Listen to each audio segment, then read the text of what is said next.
नमस्कार friends, the study bye Mahesh YouTube channel में आपका स्वागत है। आज का जो हमारा वीडियो होगा वह भारत की जो समुद्री तट रेखा से जो सीमा का जो विभाजन है कि कहाँ से कहाँ तक हम भारत के क्षेत्र को शामिल करेंगे और उस क्षेत्र को हम देखेंगे कि जो भारत की जो प्रादेशिक सीमा है, प्रादेशिक क्षेत्र से लेके समुद्री जो नॉटिकल मील होता है कि एक समुद्री मील इक्वल टू 1.2 किलोमीटर जो होता है, तो हम ये पढ़ेंगे कि जो भारत का जो समुद्री तट है, समुद्री तट से जो प्रादेशिक क्षेत्र, संलग्न क्षेत्र और अनन्य आर्थिक क्षेत्र बोलते हैं। इसे टेरिटोरियल जोन बोलते हैं, कॉन्टिजियस जोन बोलते हैं और एक्सक्लूसिव इकोनॉमिक क्षेत्र बोलते हैं, जोन बोलते हैं, EEZ बोलते हैं। तो हम सबसे पहले पढ़ेंगे कि भारत की जो तटरेखा से कितने नॉटिकल मील तक की दूरी को कहेंगे और कहाँ से कहाँ तक हमारा जो है टैक्स लेने का अधिकार है और इन्वायरमेंट यानी पर्यावरण प्रदूषण टैक्स लेने का अधिकार है और हम वहाँ पे हम फाइनेंशियल टैक्स लगा सकते हैं। और कहाँ से किस क्षेत्र से लेकर किस क्षेत्र तक अगर कोई नए द्वीप का निर्माण होता है तो किसके भाग में आएगा, ये सब सभी तथ्यों के बारे में हम आज पढ़ेंगे। आज हम आपको अवगत कराएंगे। और इसके पढ़ने से पहले अगर हमारे चैनल को सब्सक्राइब नहीं किए हैं तो सब्सक्राइब कर लीजिए। आइए देखते हैं क्षेत्र में। ये आपका इंडिया का मैप हो गया। इस मैप को ध्यान दीजिए। जैसे मान लीजिए कि यहाँ से जहाँ से उभरा हुआ है तो ये तट मान लीजिए। अब इस तट से अगर देखा जाए तो ये हमारा क्या हुआ, प्रादेशिक। अब प्रादेशिक जो प्रदेश का जो तट है जिसे आधार तट बोलते हैं, इसे हम आधार तट रेखा बोलते हैं। क्या बोलते हैं? आधार तट रेखा बोलते हैं। तो आधार तट रेखा से ये आधार तट रेखा है, ये ऐसे मान लीजिए। इस सीमा को आप ध्यान दीजिएगा। आधार तट, ये आपका आधार तट रेखा है, यहां से यहां तक आधार। देखिए, आधार तट रेखा से 12, इसे समुद्री मील बोलते हैं, समुद्री मील। आधार तट रेखा से 12 समुद्री मील, 12 समुद्री मील की बात किया जाए तो जो 12 समुद्री मील इसे बोलते हैं प्रादेशिक क्षेत्र बोलते हैं। आधार तट रेखा से 12 समुद्री मील तक की जो दूरी होती है इसे बोलेंगे प्रादेशिक तट बोलेंगे। यहाँ नोट कर ले रहे हैं, प्रादेशिक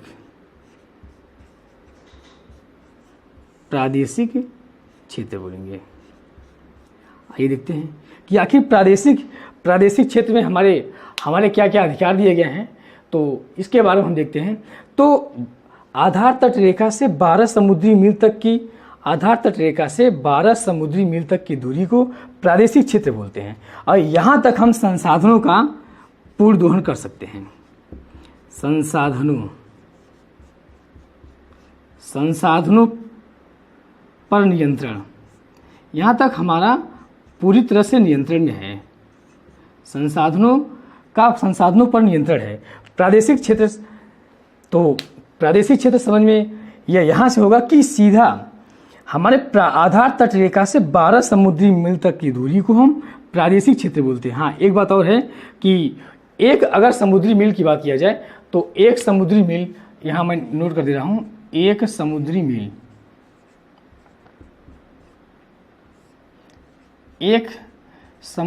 इक्वल टू होता है 1.824 किलोमीटर। इसको थोड़ा ध्यान दे लीजिएगा कि एक समुद्री मील कितना होता है, 1.828 किलोमीटर। आधार तट रेखा से 12 समुद्री मील तक की दूरी को प्रादेशिक क्षेत्र बोलते हैं और इस प्रादेशिक क्षेत्र तक हम संसाधनों पर हमारा नियंत्रण होता है। अब हम दूसरा क्षेत्र देखते हैं। इसी आधार रेखा से, अपना आधार रेखा से 24 समुद्री मील तक बात किया जाए तो ये 24 समुद्री मील हुआ। एक समुद्री मील आपको यहाँ पे माने के यहाँ पे लिख दिया गया है 24 समुद्री मील तक की दूरी को, और इसे क्या बोलेंगे, इसे हम यहाँ लिख रहे हैं इसे संलग्न क्षेत्र बोलते हैं, कॉन्टिजिवस जोन बोलते हैं, संलग्न क्षेत्र बोलते हैं, संलग्न क्षेत्र बोलते हैं। आधार तट रेखा से 24 समुद्री मील तक की दूरी को हम संलग्न क्षेत्र बोलते हैं। तो हमारे संलग्न क्षेत्र में है क्या है, अब इस हम 24 समुद्री मील तक की दूरी की बात किया जाए तो यहाँ तक हम क्या, यहाँ पर हम वित्तीय यानी समवित्तीय राजकोषीय अधिकार प्राप्त, यहाँ तक हम क्या क्या प्राप्त है, राजकोषीय अधिकार प्राप्त है। यहाँ मैं लिख रहा हूँ राजकोषीय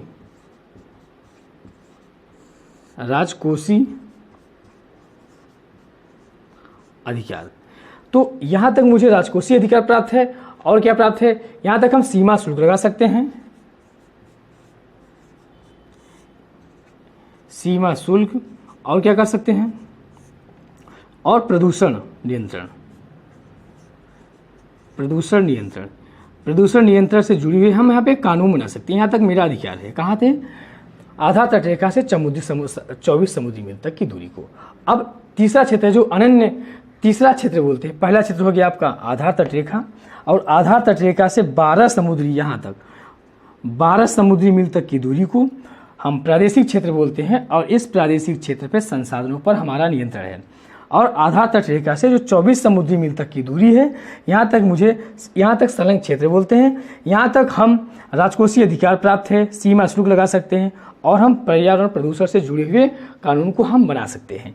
यहाँ तक। अब एक तीसरा है कि इसको हम मिटा लेते हैं तो मालूम चल जाएगा। तीसरा है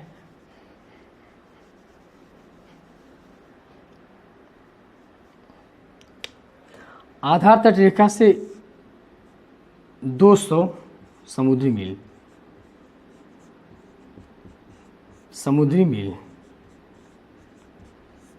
आधार तट रेखा से 200 समुद्री मील तक की दूरी बोलते हैं।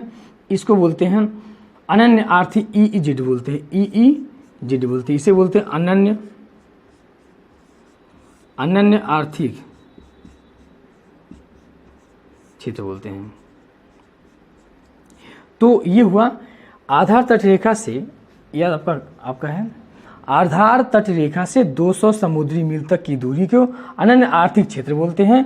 अब सबसे बड़ी बात यह है कि अनन्य आर्थिक तक क्षेत्र हम क्या कर सकते हैं। तो यहाँ पे अब क्या कर सकते हैं, ये दूरी हो गया। अब हम देखते हैं कि यहाँ तक कर क्या सकते हैं। इसको थोड़ा मिटा लेते हैं कि अनन्य आर्थिक क्षेत्र,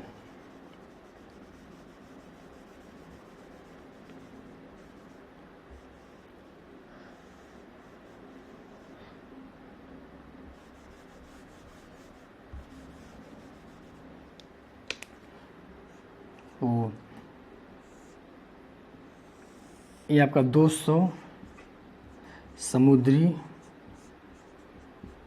मील ये हुआ। 200 समुद्री मील तक हम क्या क्या यहाँ पे मुझे अधिकार प्राप्त है, मैं यहाँ पे अधिकार लिख दे रहा हूँ। यहाँ पे क्या क्या अधिकार प्राप्त है, क्या क्या प्राप्त है। तो यहाँ पे आप देख सकते हैं। तो सबसे बड़ी बात कि प्राकृतिक संसाधनों का दोहन, पहला प्राकृतिक संसाधनों का दोहन।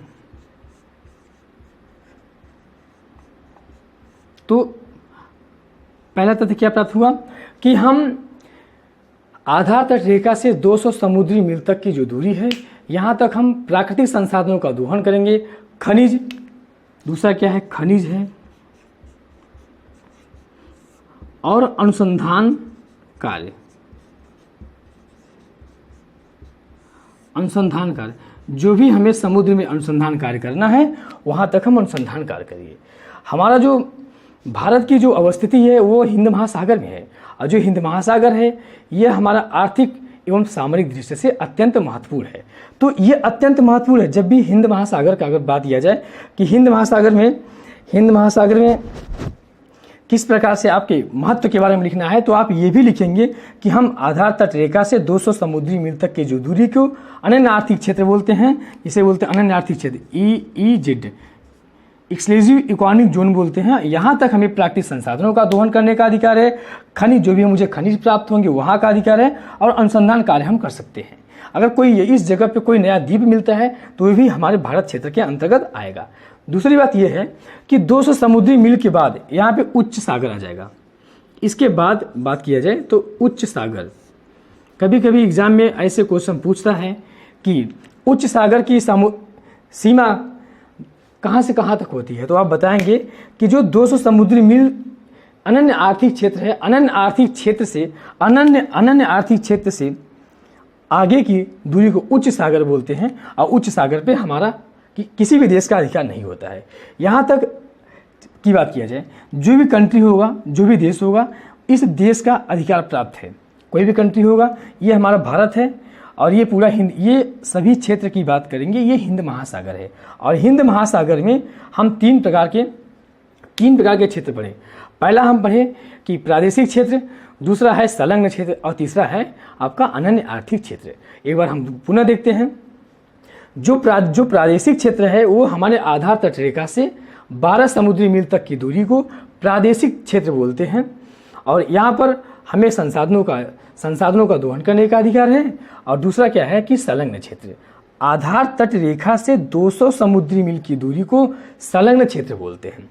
यहाँ पे हम फाइनेंशियल टैक्स लगा सकते हैं, पर्यावरण प्रदूषण से जुड़ी हुई प्रावधान को हम बना सकते हैं। और तीसरा है आधार तट रेखा से 200 समुद्री मील की दूरी को एक्सक्लूसिव इकोनॉमिक जोन बोलते हैं, जिसे अनन्य आर्थिक क्षेत्र बोलते हैं। और यहाँ तक इस अनन्य आर्थिक क्षेत्र पे हमारा क्या प्राप्त है, तो हमें ये राइट्स प्राप्त है कि किसी भी कंट्री का प्राकृतिक संसाधनों का दोहन करने का अधिकार है, खनिज प्राप्त करने का अधिकार, और अनुसंधान कार्य, जो भी अनुसंधान कार्य करेंगे वो यहाँ पे अधिकार प्राप्त है। तो ये मेरा है। और यहाँ हम लिखिए एक समुद्री मील या एक नॉटिकल मील इजिकल टू 1.82 किलोमीटर। ये ध्यान दीजिएगा, इस पैमाने को आप दिमाग में रखे रहेंगे, ताकि कभी एग्जाम में ये पूछेगा कि 200 समुद्री मील अगर किलोमीटर में देगा तो आप इसमें मल्टीपल गुणा करके आप निकाल सकते हैं। Okay, thank you. आज का मेरा वीडियो बस इतना ही, और धन्यवाद।